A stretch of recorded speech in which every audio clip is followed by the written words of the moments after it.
day mga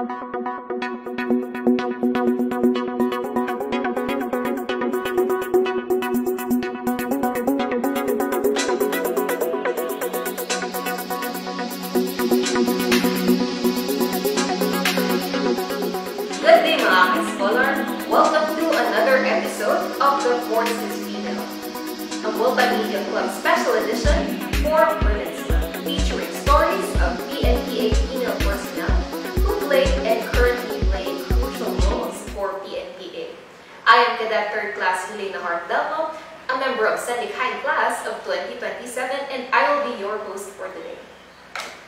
Here with us today is a lawyer by profession and a police commissioned officer, our incredible guest, Police Captain Perla V. Arroyo, the servicing legal officer for PNPA, here to share her journey, achievement, and what it truly means to serve with a purpose. Good afternoon, ma'am. Good afternoon, Cadet Delmo. Before tayo magsimula, ma'am, gusto mo bumati sa ating mga viewers sa PNPA page? Good afternoon to everyone watching us today. So it's very nice for the PNPA for me to be given the opportunity.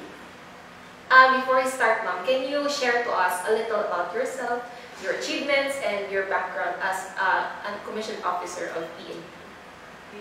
I'm Attorney Perla V. Arroyo. So I'm a graduate of Bachelor of Science in Criminology, and I finished or completed my Juris Doctor degree at Polytechnic University of the Philippines. Prior to my stint as a police officer, I worked with the Metropolitan Trial Court of Parañaque City under the Supreme Court of the Philippines as a court interpreter. So, nabanggit mo, ma'am, na isa sa mga title na dinadala mo ngayon is ang tumataginting na attorney. And alam ko na hindi biro yung journey para makamit yung title na yun. And can you share to us kung ano yung naging journey mo para makuha mo yung title mo ngayon?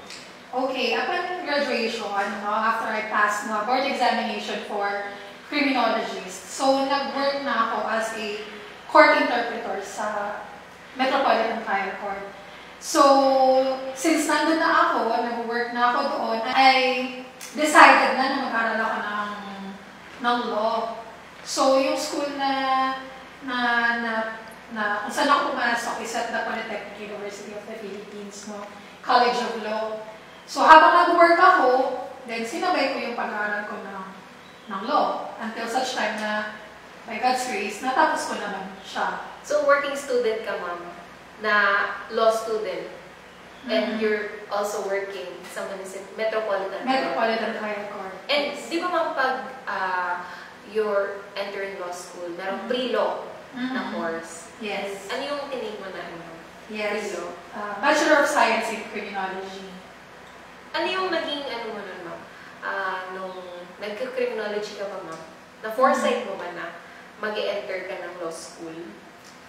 At that time, hindi pa. Kasi suntok sa buwan yun eh.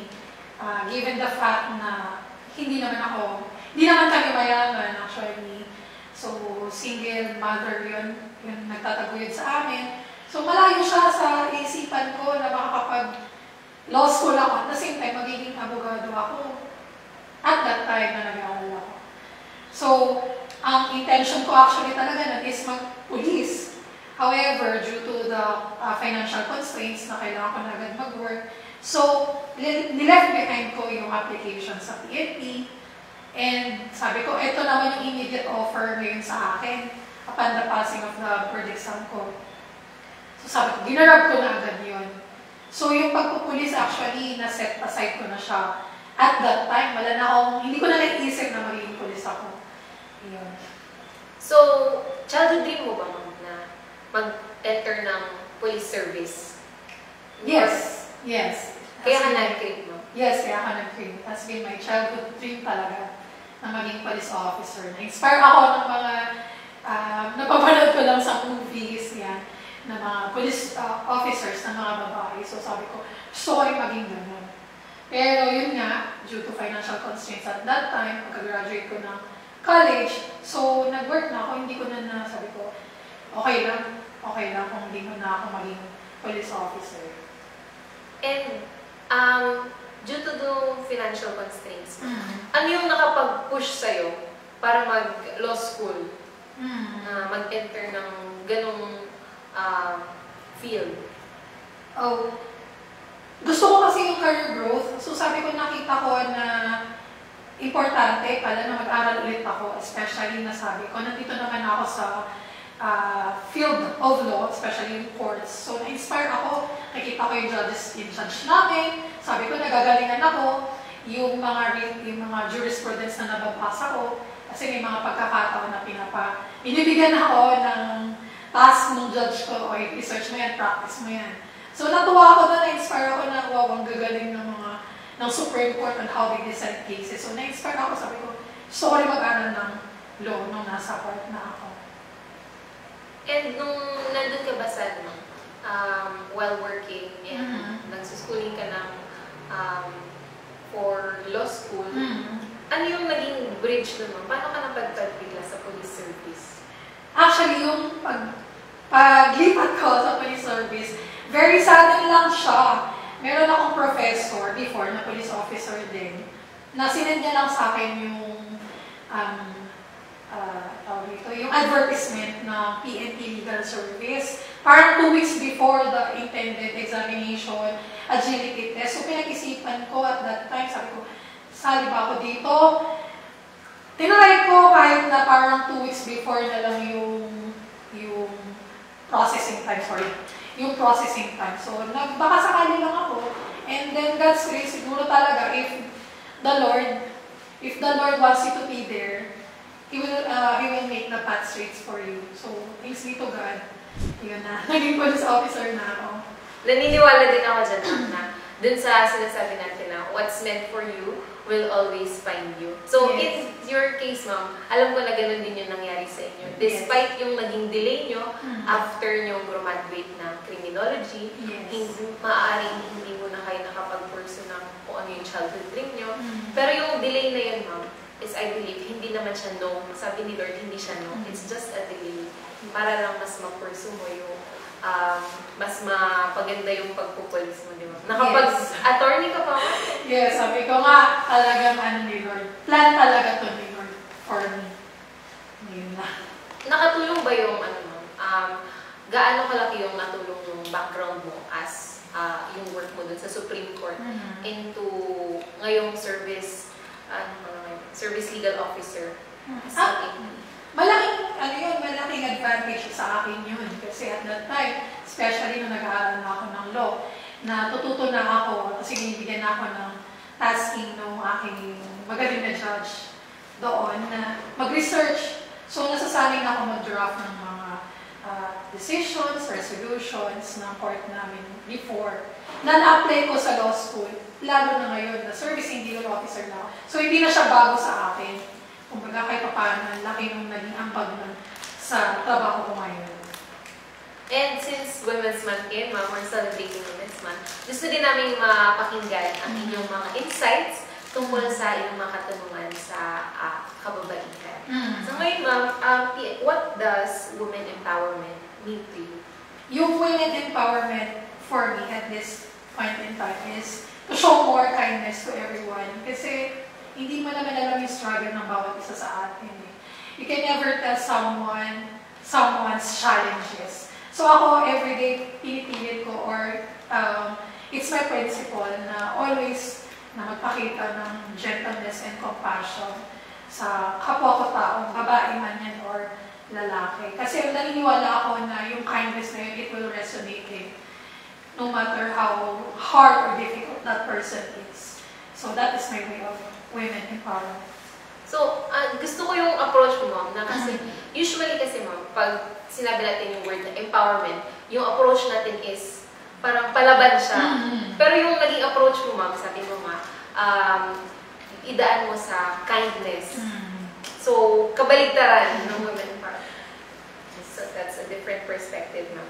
Now, ma'am, what advice can you give to young women aspiring to break barriers dito sa, hindi lang limitado sa field, in general, ma'am, ano yung pwedeng maging advice mo sa ating mga, hindi lang kababaihan, kundi sa mga manonood natin ngayon? Okay. Number 1 is to persevere talaga. Wala kasing substitute yung hard work. Madali lang kasing sabihin na we deserve this title, we deserve this male-dominated field. But then, I believe na we as women also must be equipped with what the male character has, no? So, kailangan din equip natin yung sarili natin. Ano ba yung kailangan natin para sa male-dominated field na yan? Equip rin natin yung sarili natin. Kailangan din maging masikat tayo kung ano ba yung kailangan natin ilagay sa sarili natin in order to qualify us for that male-dominated field. What else? So, take the calculated risk. Hindi naman lahat ng risk dapat natin pasukan, no? So, kailangan, we as women, alam natin na we as women must still know our boundaries and limitations as well para mas magawa natin yung ating commitment, no? Serve the greater good. So, akin lang, number 1 talaga, perseverance. Equip yourself with what is necessary to accomplish yung needed. Tama kayo dyan, ma'am, na minsan, hindi porket sinabi ng Women's Month, parang masyado na tayo entitled, hindi lang kababaihan. But at the same time, we must also do our part na gawin din natin worth it yung mga sarili natin para dun sa mga roles na gagampanan natin. Bilang isang babae sa isang male-dominated field, ano yung mga naging challenge mo? And how did you overcome these challenges?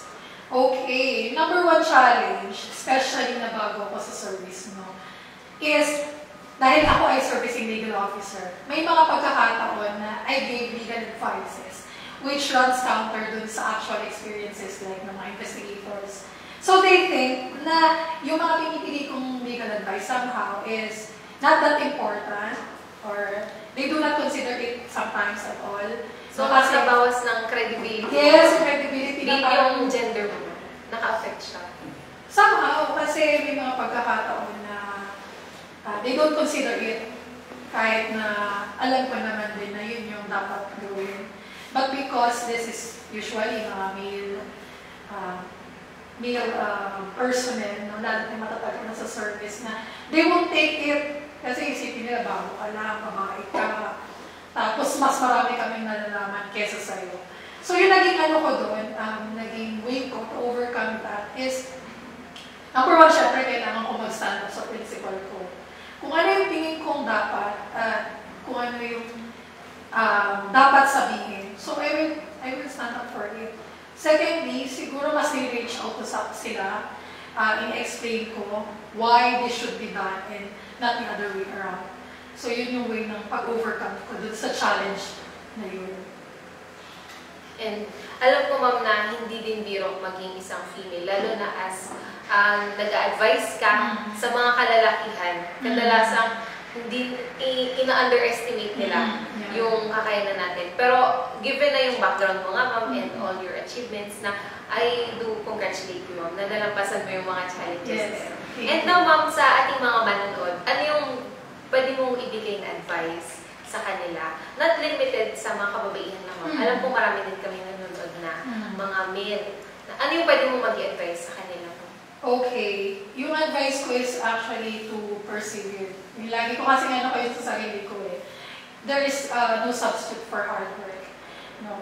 Hindi naman natin makuha yung mga bagay na gusto natin ng madalian. Especially, lalo na sa mga kabataan ngayon, no? Ang advice ko talaga is ingatan nila or pahalagahan nila kung ano yung meron sila ngayon. Tapos, magsikap sila na makuha yung mga bagay na pinapangarap nila. Kasi mas masarap na matanggap yung mga dreams na yun, lalo na especially na pinaghirapan mo yun at alam mo na dugot pawis yung naging ginagawa mo doon. So, yun na. Thank you. And lahat naman ng bagay mo, pinapaghirapan. Yes. Pag pinaghirapan mo, ibabalik din naman sa'yo kung ano yung nararamdaman sa'yo. And with that, we end our interview for today. Thank you very much, ma'am, for sharing your story. Alam ko na madami kang na-inspire ng mga kabataan ngayon na nanonood sa ating Facebook page. So, thank you for joining us. And stay connected with us by following our official Facebook page, PNPA Multimedia Club and PNPA Justice, Integrity, and Service. Again, I am Cadet 3rd Class Leonor Delmo. Good day and God bless us all.